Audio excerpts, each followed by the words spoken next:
Let me tell you something about strength that nobody wants to hear. The reason people are terrified of a truly strong mind isn't because it's aggressive or dominating, it's because it doesn't need them at all. And that scares the hell out of most people. You think you want mental strength? Really? Because here's what Epictetus discovered as a slave, yes, a slave who became the most mentally free human being in Rome. Real strength means watching everything you love disappear and saying, okay, what's next? Not because you don't care, but because you understand something brutal and beautiful about reality that most people spend their entire lives running from. Look, right now, this very second, you're probably worried about something. Your job, your relationship, what people think of you, whether you're good enough, and you know what? Every single thing you're worried about is already gone. You just don't know it yet. Epictetus used to say, and remember, this is a man whose leg was deliberately broken by his master. He'd say, you're not upset by things, you're upset by your opinion about things. Sounds like a fortune cookie, doesn't it? Until you realize what he's really saying, you're torturing yourself every day with your own thoughts. And you've gotten so good at it, you think it's normal? Here's where it gets interesting. Most people hear Stoicism and think it means being emotionless, like some kind of robot. That's not strength, that's death. Epictetus wasn't dead inside. He was more alive than anyone around him because he'd figured out the game. The cosmic joke that once you see it, you can't unsee it. What's the joke? You ready for this? You're going to lose everything anyway. Everything. Your money, your looks, your loved ones, your reputation, your body, your mind, all of it's on loan. And the loan officer? He's not negotiating terms. Oh, but that's depressing. No, you're missing it. You're completely missing it. This isn't depressing, this is freedom. Because once you really, truly accept that everything is already lost, you stop clinging. And when you stop clinging, something extraordinary happens. You become dangerous. Not dangerous like you're going to hurt someone. Dangerous like you can't be controlled anymore. Dangerous like someone who's not afraid of losing their job, their status, their comfort. You know what happens to people like that? They start telling the truth. They start saying no. They start living like they actually believe they're going to die.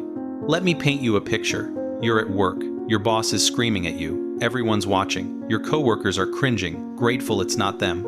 And you? You're just there, watching this grown adult have a tantrum. You're not angry.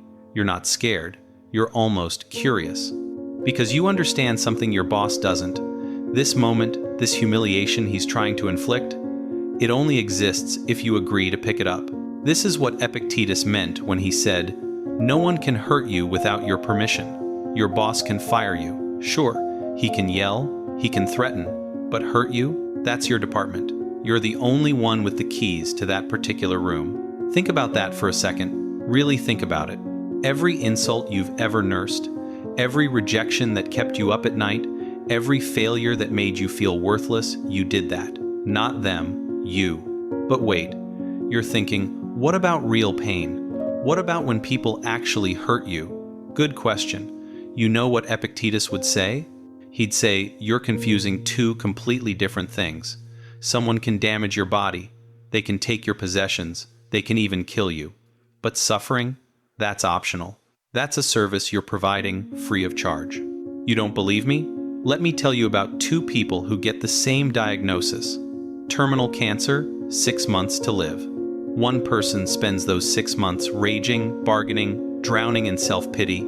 The other person says, well, I always wanted to see the Northern Lights, and books a ticket to Norway.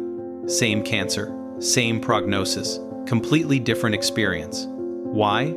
Because one person thinks the universe owes them more time. The other person knows the universe doesn't owe them anything. This is the part where you get uncomfortable, because you're starting to realize something. All that drama in your life, you're the author, director, and lead actor.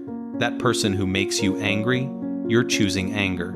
That situation that causes you stress, you're manufacturing the stress in-house, fresh, daily. Epictetus put it this way.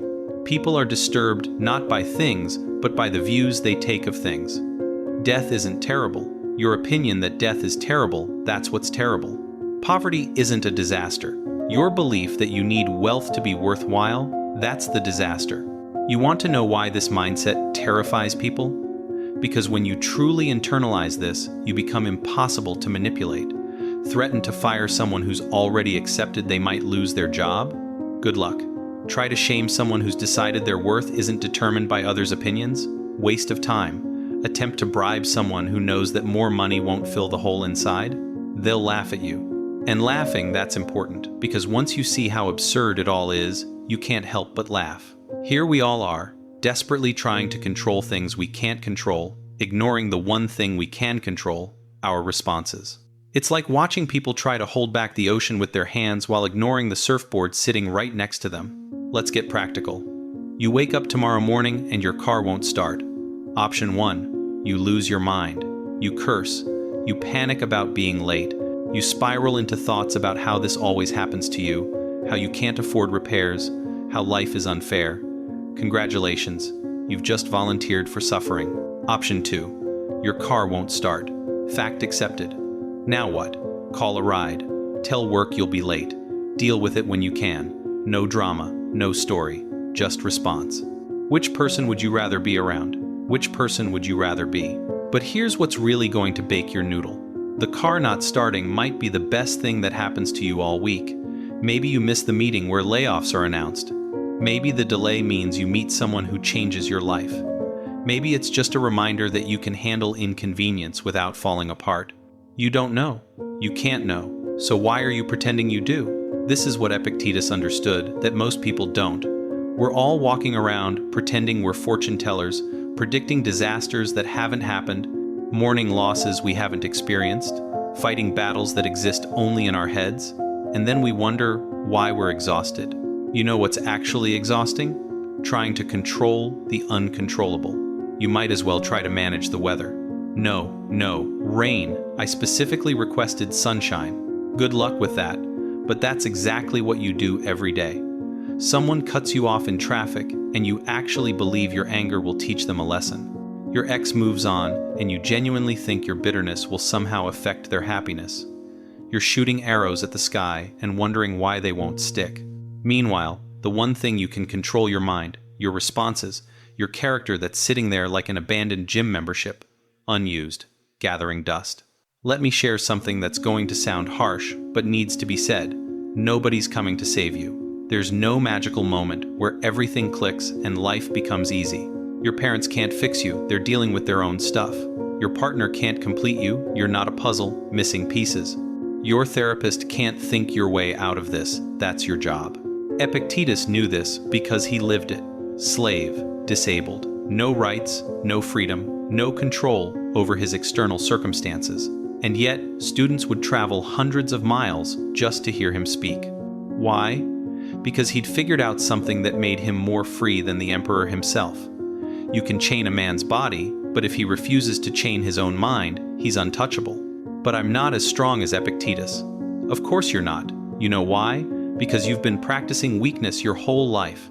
Every time you blame circumstances, you're doing bicep curls with victimhood. Every time you say, I can't help how I feel, you're strengthening those give-up muscles. You've become an Olympic-level athlete at making yourself miserable. The good news? You can start training differently right now. This second, someone irritates you, instead of indulging the irritation, ask yourself, is this worth my peace? Traffic jam? Instead of fuming, think, perfect. Unexpected podcast time. Lost your job?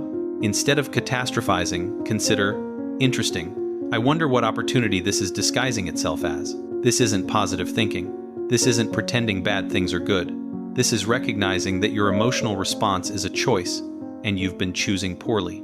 It's seeing that between stimulus and response, there's a space, and in that space lies your freedom. But freedom is terrifying. You know what's comfortable? Being a victim, having excuses, blaming others. It's so much easier to say, I'm miserable because of my childhood, than to say, I'm miserable because I choose to be. One makes you a tragic figure worthy of sympathy. The other makes you responsible. Guess which one most people pick. Here's what's really going to upset you. Your suffering is comfortable. It's familiar. It's yours. You've decorated it, named it, introduced it to your friends. Meet my anxiety. We've been together for years. You're in a toxic relationship with your own misery, and you're scared to leave because who would you be without it? I'll tell you who you'd be. Free. Terrifyingly, magnificently free. This is why people with strong minds frighten others, not because they're mean or cold or heartless, but because they prove that all our excuses are lies. When you meet someone who's genuinely unshakable, who responds to chaos with calm, who loses everything and remains whole, it's like meeting someone who can fly. It forces you to question why you're still crawling. Epictetus said, "Wealth consists not in having great possessions, but in having few wants." You know what that actually means? It means the richest person in the room might be the one driving the oldest car, because they've figured out something you haven't. The price of needing things is higher than the price of things. Think about what you're enslaved to right now. Your phone? How many times did you check it today? Your appearance? How much mental energy goes into worrying about how you look? Others' opinions? How many decisions have you made based on what they might think? Now imagine cutting those chains, not through some violent revolution, but through simple non-participation. Your phone buzzes, you don't jump. Someone judges your appearance, you don't defend. They have opinions, you don't collect them. What's left when you strip all that away? Just you. And that's either terrifying or liberating, depending on how much work you've done on the one thing that matters, your mind. This is where people usually ask, but don't we need to care about some things? Of course. Epictetus wasn't saying become a rock, he was saying become a mountain. Rocks get kicked around. Mountains choose where they stand. Care about your integrity, that's yours to control. Care about your effort, that's your domain. Care about how you treat people, that's your responsibility. But outcomes, other people's behavior, the weather, the economy, that's like caring about which way the wind blows. Noted, adjusted for, but not agonized over. You're going to die one day. Not being morbid, just stating facts. And on that day, do you really think you'll care about that promotion you didn't get? That person who didn't text back? That embarrassing thing you did in high school? Or will you wonder why you spent so much life force on things that didn't matter? Epictetus taught that we should live each day as if it were our last, not in some YOLO party way, but with the clarity that comes from accepting mortality. When you truly accept that this could be it, you stop wasting time on grudges. You quit rehearsing conversations that will never happen. You cease building monuments to your own importance. Instead, you do what matters. You tell people you love them. You create things. You help. You laugh at the absurdity. You marvel at the beauty. You participate without attachment. You engage without desperation. You live like someone who understands the assignment. The assignment, by the way, isn't to be happy.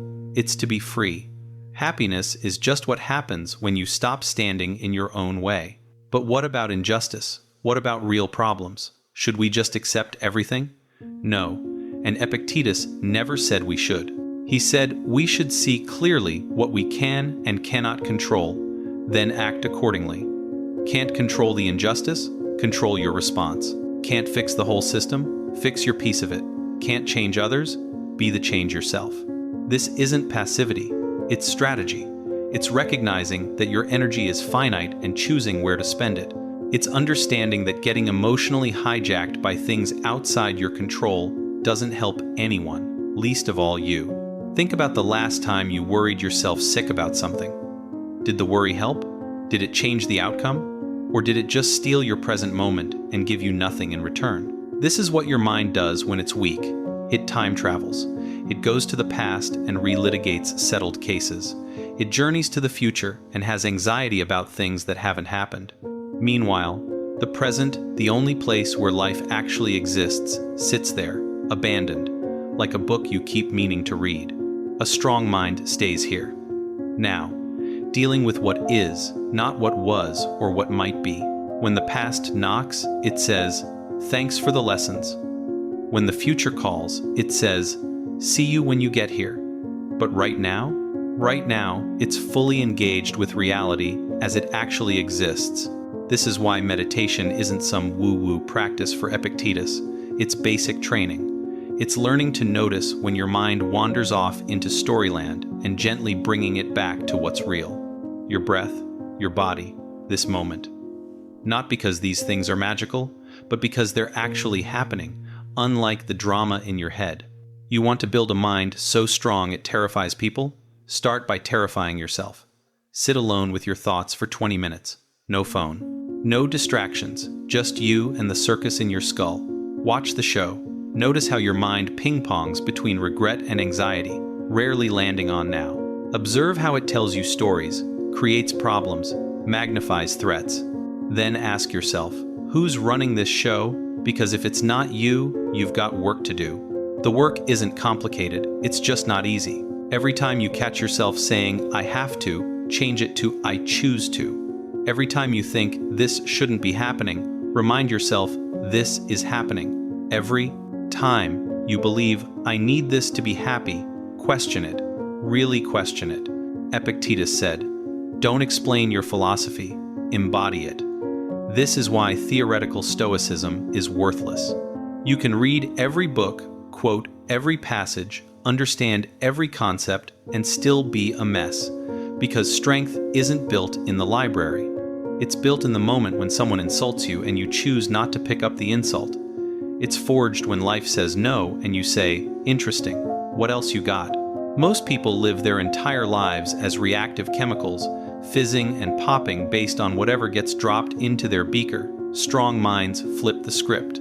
They become the chemist, choosing which reactions to catalyze and which to let pass. This isn't about becoming superhuman. It's about becoming fully human. See, we're the only species that tortures itself with thoughts. Your dog doesn't lie awake thinking about that embarrassing thing he did at the park. Your cat doesn't stress about her performance review. Only humans have turned consciousness into a weapon against themselves. But consciousness can also be the cure. When you observe your thoughts instead of becoming them, when you question your stories instead of believing them, when you respond instead of react, you're using consciousness as it was intended, as a tool for freedom, not a torture device. Let me be clear about something. This path isn't for everyone. Most people would rather stay comfortable in their familiar misery than face the discomfort of growth. They'd rather blame than build. They'd rather explain their weakness than develop strength, and that's fine. The world needs all types. But if you're still reading this, you're probably not most people. You're someone who senses there's another way to live. Someone who's tired of being pushed around by circumstances, emotions, and other people's opinions. Someone who's ready to discover what happens when you stop being the victim in your own story. What happens is this. People won't understand you anymore. They'll watch you handle disasters with equanimity and think you don't care. They'll see you unmoved by their attempts to manipulate and think you're cold. They'll notice you're not playing the same games and think you've changed. They're right. You have changed. You've become someone who responds instead of reacts. Someone who chooses instead of complains. Someone who builds instead of blames. And yes, that's terrifying to people who are still invested in the old way. Because your existence becomes a question. If you can handle this with grace, why can't I? If you can lose that and remain whole, what's my excuse?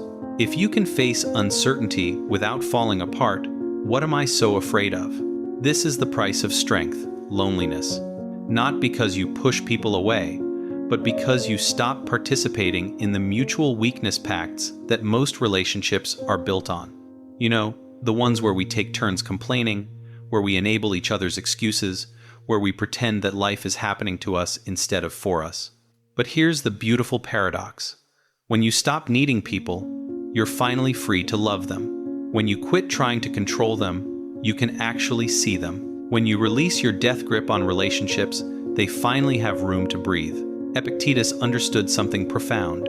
If you want to improve, be content to be thought foolish and stupid with regard to external things. In other words, let them think you're crazy for not caring about the important stuff. Let them judge you for not playing the status games. Let them whisper about how you've changed. Because you have changed, you've traded the exhausting illusion of control for the exhilarating reality of choice. You've swapped the heavy armor of ego for the light touch of wisdom. You've exchanged the prison of other people's opinions for the freedom of your own integrity. And once you taste that freedom, there's no going back. Once you realize that you've been your own jailer this whole time, you can't unknow it. Once you see that the door was never locked, you can't pretend it is. This is what Epictetus knew that most philosophers don't. Freedom isn't a concept to be understood. It's a practice to be lived. Every day, every moment, every choice. Start now. Whatever you're resisting, accept it. Whatever you're grasping, release it. Whatever you're avoiding, face it. Not tomorrow, not when you're ready, now. Because here's the final truth, the one that renders everything else irrelevant. You're going to be dead a lot longer than you're going to be alive. And when you're lying there, taking your last breath, do you really think you'll wish you'd worried more, tried harder to control the uncontrollable, spent more time in imaginary arguments? Or will you wish you'd been free? The choice is yours. It always has been. Epictetus knew it. Now you know it.